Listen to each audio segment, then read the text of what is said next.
আরে কিছু প্রবলেম, আরে একটা ধাঁধা দিয়ে আমাকে চ্যালেঞ্জ করেছে। কি ধাঁধা? আরে ধাঁধাটা মানে একটা আলাদিন থাকে যার একটা জাদু আছে যেটা থেকে জিন বেরোয় আর বলে যে আমি তোর শুধু একটা ইচ্ছা পূর্ণ করব, তুই বল তুই কি চাইবি। বলে যে তুই যা নিশ্চিন্তে ভেবে আয়, ভেবে পরে কালকে তুই তোর একটা ইচ্ছে চাস।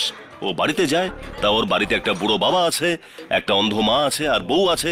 ও সবাইকে বলে, তা মা বলে যে আমার চোখের দৃষ্টি চাই, বাবা বলে যে আমার টাকা চাই, স্ত্রী বলে যে আমার সন্তান চাই। আর প্রবলেমটা হলো যে ওর কাছে শুধু একটাই সুযোগ আছে।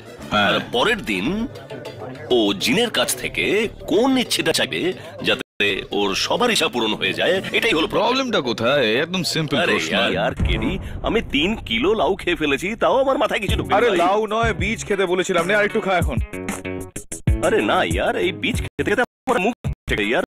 উত্তর একদম। আলাদিন জিনের কাছে গিয়ে সন্তানকে সোনার দোলনায় দুলতে দেখতে চান।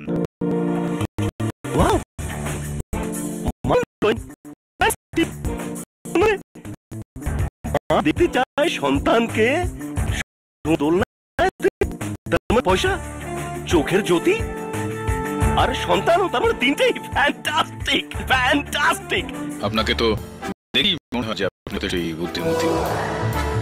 চলুন আমাকে একটা প্রশ্ন অনেকদিন ধরেই আমাকে ভাবাচ্ছে, সেই প্রশ্নটার একটু উত্তর আপনি প্লিজ দিয়ে দিন আমায়।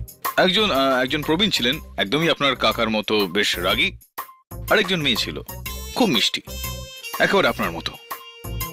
তো একদিন সেই প্রবীণ ব্যক্তি ওই কন্যাকে বললেন যে বাজারে যাও, এমন কিছু নিয়ে আসো যাতে গোটা ঘরটা ভর্তি হয়ে যায়, আর এত ছোট হয়ে যে ওটা পকেটে এঁটে যায়। হ্যাঁ, I can find the answer. বলুন তো, কিছু বুঝতে পারলেন কি? এত বড় জিনিস যে ঘর ভরে যায়, হ্যাঁ, আর এত ছোট জিনিস যে পকেটে ধরে যায়। একদম। কেডি, আমি আপনার ধাঁধার উত্তর পেয়ে গেছি। আরে বাহ, বলো। এমন কোন জিনিস যেটা এত বড় যে গোটা ঘর ভরে যায়, আর সেই জিনিস যা এত ছোট যে পকেটে এঁটে যায়। আরে উত্তরটা বলো। দেশলাই। Am I right? Well done. I hope এইভাবে তোমাদের দুজনের জীবনও আলোকিত হয়ে উঠুক। Wish you all the best. Thank you, KD. দেখো, উদাহরণস্বরূপ 20 তলা বিল্ডিং এ 20 তলায় এক ব্যক্তি যে জীবনের উপর বিরক্ত ছিল, সে 20 তলা জানালা পরিষ্কার করছিল। হঠাৎ সে জানালা খুললো আর জানালা থেকে লাফ দিয়ে দিল, কিন্তু মরলো না। কিভাবে? কি? হ্যাঁ কেডি, একটা কথা জিজ্ঞেস করার ছিল। বল না। যে লোকটা নিজের জীবন নিয়ে বিরক্ত ছিল 20 তলা বিল্ডিং থেকে 20th ফ্লোরের জানলা পরিষ্কার করছিল, তারপর হঠাৎ উনি জানলা খুলে ঝাঁপ দিল, কিন্তু মরলো না। কিভাবে? সেটাই তো আমিও জানতে চাই। তবে ওই লোকটা 20th ফ্লোরের জানালা বাইরে থেকে পরিষ্কার করছিল, সে জানালা খুলে ভেতরের দিকে ঝাঁপ দিল, এই কারণেই ও মরল না। বোঝা গেল নাকি? ঝুলে রইল ব্যাপারটা।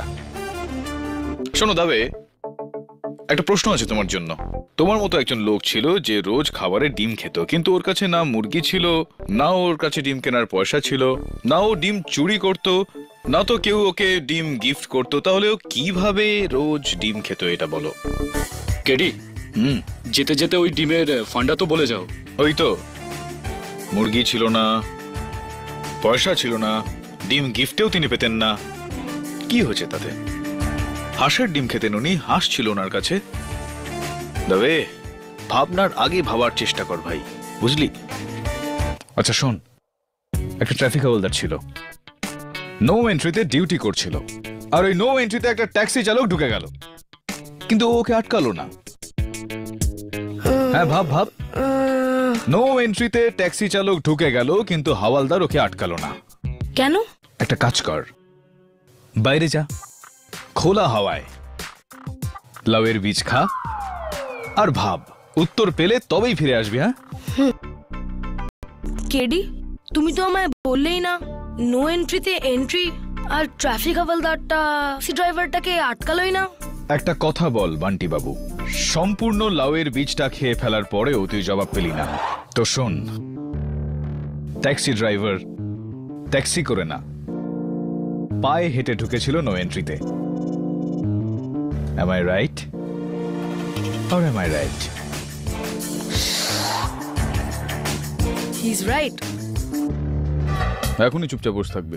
দেখ শোন, একটা গাড়ি করে 8 জন লোক যাচ্ছিল। ওই গাড়িটা মুম্বাই থেকে দিল্লির দিকে যাচ্ছিল। রাস্তায় কেউই নামেনি সেখান থেকে, কিন্তু যখন গাড়িটা দিল্লি পৌঁছলো তখন সেটার মধ্যে কোনো সিঙ্গেল লোক ছিল না। বল কিভাবে? তুই ভাব, আমাকেও ভাবতে দে। যাওয়ার আগে এই রিডলটা তো বলো। একটা গাড়িতে 8 জন মানুষ। হ্যাঁ, মনে আছে আমার ধারাটা, সেইটা না? একটা গাড়িতে 8 জন লোক যাচ্ছিলেন মুম্বাই থেকে দিল্লি। রাস্তায় একজনও লোক নামলেন না, কিন্তু যখন গাড়িটা দিল্লি পৌঁছলো তো ওই গাড়িতে একজনও সিঙ্গেল লোক ছিলেন না। রাইট? ওটা এই কারণেই, কারণ ওই গাড়িতে যারা যারা ছিলেন তারা প্রত্যেকেই বিবাহিত ছিলেন। নোবডি ওয়াজ সিঙ্গেল। বুঝলি?